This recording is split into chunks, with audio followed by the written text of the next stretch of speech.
Mga katapang, pasensya ka sa bahay namin, ang gulo. Ayan, nandiyan ate mga katapang. Ayan, oh. Ganyan yung ate ko mga katapang. Oh, masipag yan. O, tignan nyo, gaming nilaban yan, no?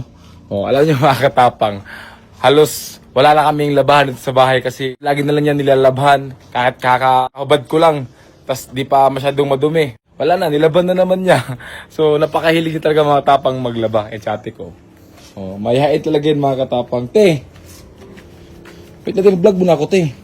Kasi deserve ng ate ko mga katapang na i-vlog para mapakita yung totoong ugali ng ate ko. Ate, saan mo ba nakita to, te, yung pera ko, te?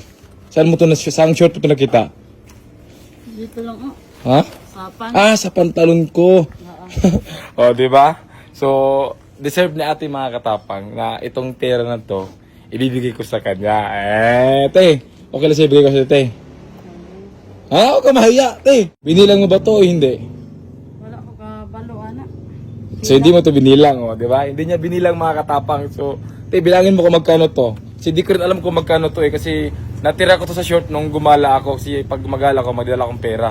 So, minsan kasi mga katapang, ako talaga napakalimutin kong tao. So, di ko na rin na-check yung mga short ko kung may pera bang naiwan. Kasi sa atin din naman mga katapang, lagi pumapasok sa kwarto. Tinitignan yung mga suot ko, lalaban niya. So, yung mga short ko, pag naghubad ako doon, nilagay ko lang sa CR. So, chinecheck niya yung CR kung may mga labahan ba. Bilangin mo kung magkano.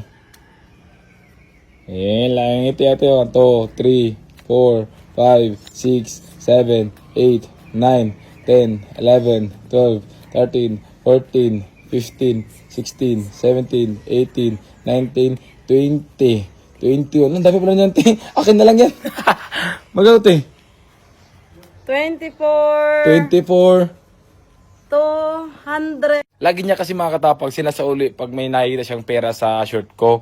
So, it's time na bigyan si ate ng award sa kaano niya, sa pagiging kabutihan niya. Kasi si ate mga katapang, di talaga nangingi ng pera sa akin to. Never nangingi ng pera sa akin to. So, nag-aantay lang to bigyan ko. Kasi dito sa bahay mga katapang, siya nagluluto, naglilinis, naglalaban ng mga damit. So ito talaga yung pinaka-paborito ni ate mga katapang, ang maglaban ng mga damit dito. So ayan, te. Magkano yan? 24,200. O sige. Yang 24,200 te, sa'yo na. Oh, simple si ate mga katapang, may dalawa ding anak. So andito yung dalawang anak niya dito sa bahay.